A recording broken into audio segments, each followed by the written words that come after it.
Good morning పిల్లలు.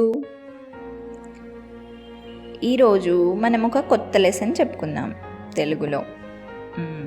సరే, అందరు వచ్చారా? ఓకే. ఇవాళ బ్రేక్ఫాస్ట్ ఏం చేశారు అందరూ? ఉదయం టిఫిన్ ఏం చేసి వచ్చారు చెప్తారా? ఒక్కొక్కళ్ళు. ఇడ్లీ. ఓకే. తర్వాత టీ తాగొచ్చు. ఓకే. ఎందుకు టిఫిన్ ఏం చేయలేదా? సరే. దోశ. తర్వాత చపాతి. ఓకే.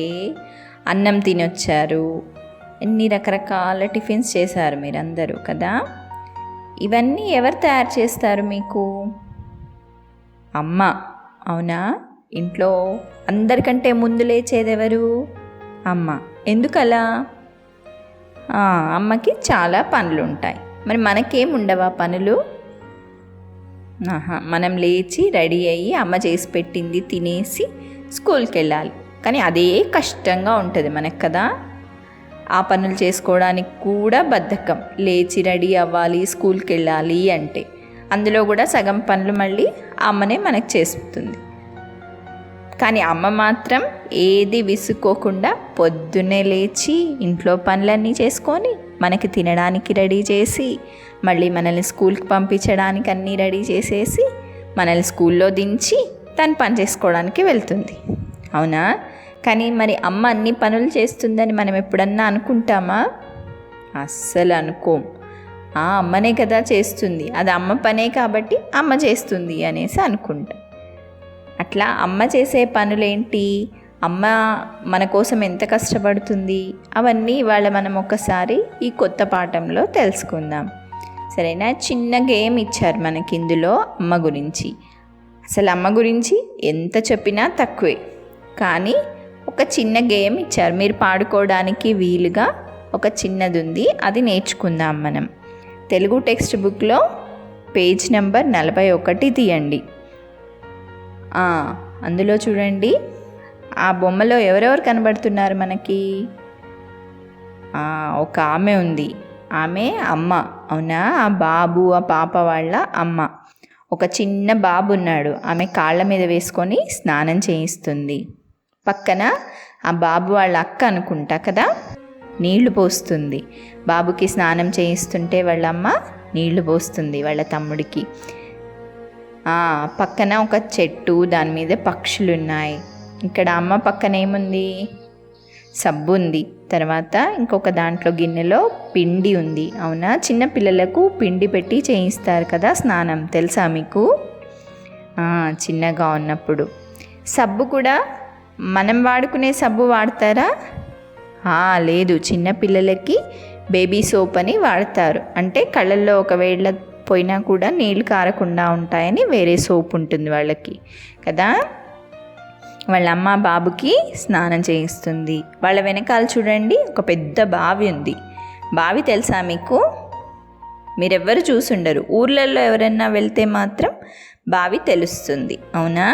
అందులో చిన్న బకెట్తో తాడు కట్టేసి ఆ బకెట్కి బావిలో వేసి చేదుతారనమాట. పైకి లాగితే నీళ్ళు వస్తాయి. ఆ పక్కనే ఒక గంగాళం ఉంది చూడండి, పెద్దది. అందులో నీళ్లు పోసి పెట్టుకున్నారు. ఇప్పుడైతే మనం ఎందులో నింపుకుంటున్నాం నీళ్ళు? ట్యాంకులలో నింపుకుంటున్నాం. సింటెక్స్ ట్యాంక్ అని, సిమెంట్ ట్యాంక్ అని, ప్లాస్టిక్ బకెట్లు అలా నింపి పెట్టుకుంటున్నాం. పాతకాలంలో ప్లాస్టిక్ ఎక్కువగా ఉండేది కాదు. అప్పుడు ఇనుపవి, ఇత్తడివి, స్టీల్ బకెట్లు ఎక్కువగా వాడుకునేవాళ్ళు అనమాట, ఇళ్లల్లో నింపుకోవడానికి కూడా. అలాగే వాళ్ళు గంగాళంలో నీళ్లు నింపి పెట్టుకున్నారు. దీని తర్వాత మనకి అమ్మ గురించి ఒక చిన్న పాట ఉంది, అది నేర్చుకుందాం. అమ్మ మనకు దైవమురా, అమ్మ ప్రేమ రూపమురా. అమ్మ మనకు దైవమురా, అమ్మ ప్రేమ రూపమురా. అమ్మ వంటి దేవత ఈ అవనిలోన లేదురా. అమ్మ వంటి దేవత ఈ అవనిలోన లేదురా. అమ్మ మనకు దైవమురా, అమ్మ ప్రేమ రూపమురా. తన రక్తము పోసి మనను కని పెంచునురా. తన రక్తము పోసి మనను కని పెంచునురా, తీపి కథలు చెప్పి బువ్వ తినిపించునురా, తీపి కథలు చెప్పి బువ్వ తినిపించునురా. అమ్మ మనకు దైవమురా, అమ్మ ప్రేమ రూపమురా, అమ్మ పిలుపులో ఎంతో కమ్మదనం ఉందిరా, అమ్మ పిలుపులో ఎంతో కమ్మదనం ఉందిరా. అమ్మ పలుకు మాటల్లో అమృతమే చిందురా, అమ్మ పలుకు మాటల్లో అమృతమే చిందురా. అమ్మ మనకు దైవమురా, అమ్మ ప్రేమ రూపమురా. జోలపాట పాడి ఊయలూపురా, జోలపాట పాడి ఊయలూపురా, లాలిపాట పాడి నిదురపుచ్చురా, లాలిపాట పాడి నిదురపుచ్చురా. అమ్మ మనకు దైవమురా, అమ్మ ప్రేమ రూపమురా, అమ్మ మనకు దైవమురా, అమ్మ ప్రేమ రూపమురా. అమ్మ వంటి దేవతాయి అవనిలోన లేదురా, అమ్మ వంటి దేవతాయి అవనిలోన లేదురా.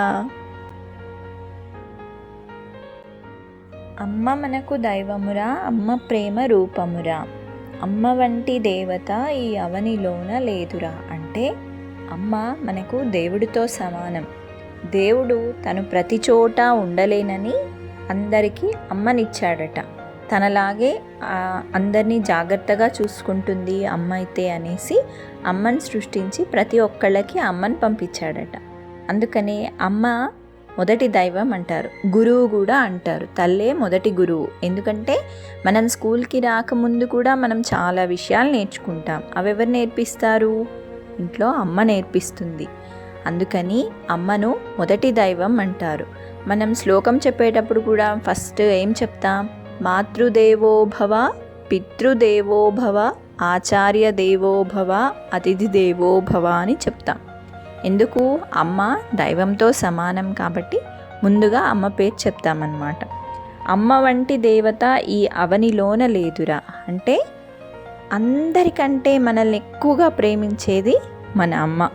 ఎవరైనా కొన్ని రోజులకి మారిపోవచ్చు, వాళ్ళ ప్రేమ తగ్గిపోవచ్చు, ఏదైనా ఉండొచ్చు.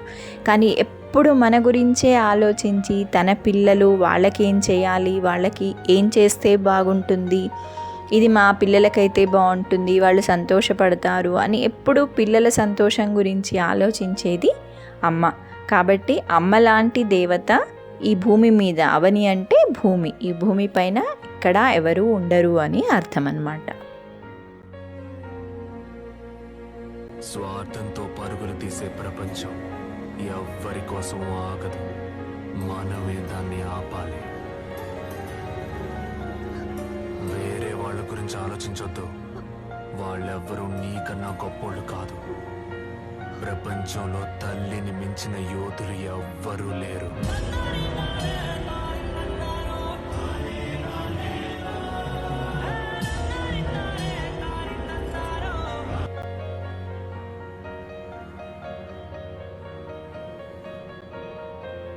తన రక్తము పోసి మనను కనిపెంచునురా. అంటే మనని 9 నెలలు చిన్న పిల్లలని తన కడుపులో మోసి తను తినే ఆహారం మనకు పెట్టి మనల్ని జాగ్రత్తగా చూసుకొని మనల్ని కంటుంది అమ్మ. తర్వాత తీపి కథలు చెప్పి బువ్వ తినిపించునురా. అంటే మనం చిన్నగా ఉన్నప్పుడు అన్నం తినకపోయినా ఏం తినకపోయినా మంచి మాటలు చెప్పి ఒళ్ళో కూర్చోబెట్టుకొని అది ఇది చూపిస్తూ, చందమామను చూపిస్తూ, రాత్రిపూట అయితే ఏదైనా తనకొచ్చిన పాటలు పాడుతూ ఏదో ఒక విషయాలు చెప్తూ మనకి అన్నం తినిపిస్తుందన్నమాట. మనల్ని కోప్పడకుండా, విసుక్కోకుండా, పిల్లల ఆకలితో మళ్ళీ ఇబ్బంది పడతారు, వాళ్ళకి ఆకలేస్తుంది అనేసి వాళ్ళకి ఎలాగైనా అన్నం తినిపించాలన్న ఉద్దేశంతో ఏదో ఒకటి చెప్తుంది. ఇప్పుడు కూడా అంతే కదా. మనం కొంచెం పెద్దగా అయ్యాక నాకు ఆకలేయట్లేదనో, నేను తిననో, ఏదైనా అలిగినప్పుడు మనం నాకు అన్నం వద్దు అన్నప్పుడు అమ్మ ఏం చేస్తుంది? నీకు ఇష్టమైంది వండానని, నువ్వు అన్నం తింటే నీకు అది ఇస్తానని, చాక్లెట్ ఇస్తానని, ఐస్ క్రీమ్ ఇస్తానని ఏదో ఒకటి చెప్పి మనం అన్నం తినేలాగా చేస్తుందన్నమాట. అది అమ్మ ప్రేమ, పిల్లల మీద అమ్మ ప్రేమ. తను తినకున్నా సరే తన కోసం ఏది ఉంచుకోకుండా పిల్లలకు పెట్టాలని చూస్తుంది. ఫస్ట్ మనం ఏదైనా ఇస్తే కూడా మా పిల్లలకు పెడతాను అనేసి చెప్పి అంటుందన్నమాట. ఫస్ట్ పిల్లలు తిన్నాక తర్వాత తను తింటే తను చాలా సంతోషపడుతుందన్నమాట.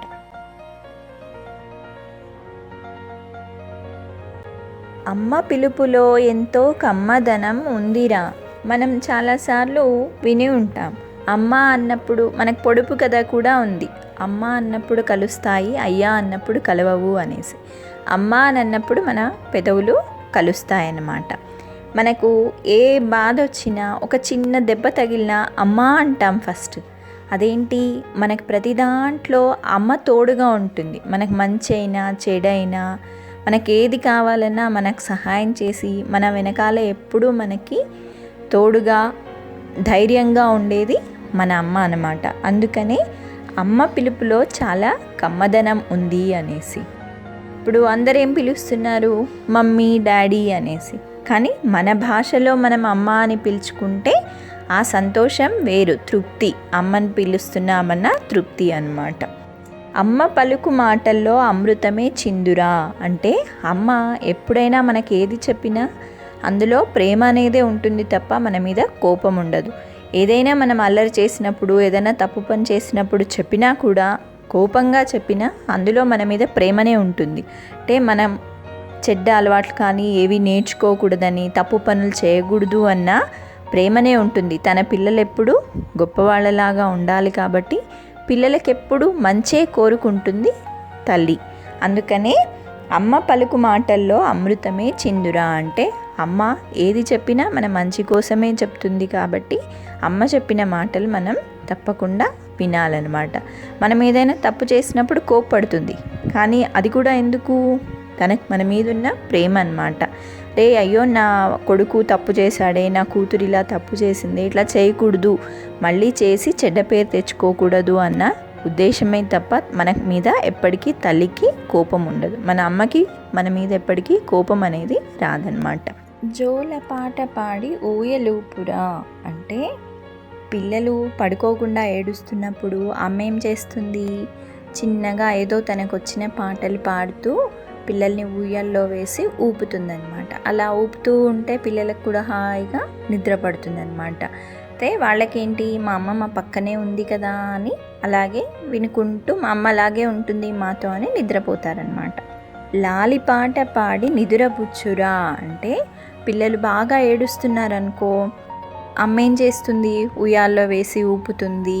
అలా కూడా నిద్రపోకపోతే ఒళ్ళో వేసుకొని లాలిపాట పాడడం, ఏదో చిన్న పాటలు పిల్లల్ని పడుకోబెట్టడానికి ఉండే పాటలు అన్నమాట. అలాంటి పాటలు పాడి వాళ్ళని పడుకోబెట్టడానికి ప్రయత్నం చేస్తుందన్నమాట. పిల్లల్ని వాళ్ళు ఏడుస్తున్నా వదిలేయకుండా జాగ్రత్తగా అమ్మ వాళ్ళని నిద్రపోయే వరకు ఏదో విధంగా పిల్లల్ని పడుకోబెట్టడానికి ప్రయత్నం చేస్తుంది.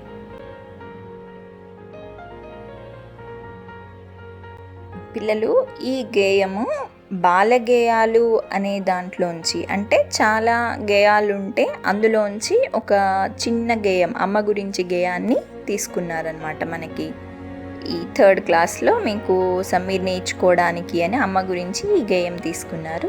దీన్ని రాసింది వేముగంటి నరసింహాచార్యులు గారు. వేముగంటి నరసింహాచార్యులు గారు. ఆ పుస్తకం పేరు బాలగేయాలు. బాలగేయాలు అనే పుస్తకంలో నుంచి తీసుకున్నారనమాట ఈ చిన్న గేయాన్ని మనం నేర్చుకుంటామనేసి. పిల్లలు గేయం విన్నారు కదా, అమ్మ గురించి గేయం బాగుంది కదా. అమ్మ మనకేమేం చేస్తుందో పనులన్నీ చక్కగా వివరించారు అందులో. కానీ ఇది చాలా చిన్న గేయం. అమ్మ గురించి మనం ఎంత చెప్పుకున్నా తక్కువే. కానీ మీరు 3వ తరగతి కాబట్టి మీకు అర్థమయ్యేలాగా చిన్న గేయం ఇచ్చారు మనకి. అమ్మ ప్రతి ఒక్కళ్ళ జీవితంలో అమ్మ అనే పాత్ర చాలా ముఖ్యమైనది. అసలు అమ్మ లేకుండా మనం జీవితాన్ని ఊహించుకోగలమా? లేదు. ప్రతి ఒక్కళ్ళకి అమ్మ అనేది చాలా ఇష్టమైన పాత్ర.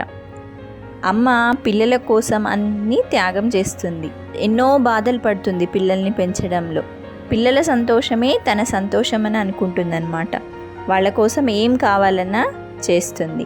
అలాగే మనల్ని ఎంత ప్రేమగా ఎవ్వరు చూసుకున్నా కూడా అమ్మ చూసుకున్నంత ప్రేమగా మాత్రం ఎవ్వరూ చూసుకోలేరన్నమాట.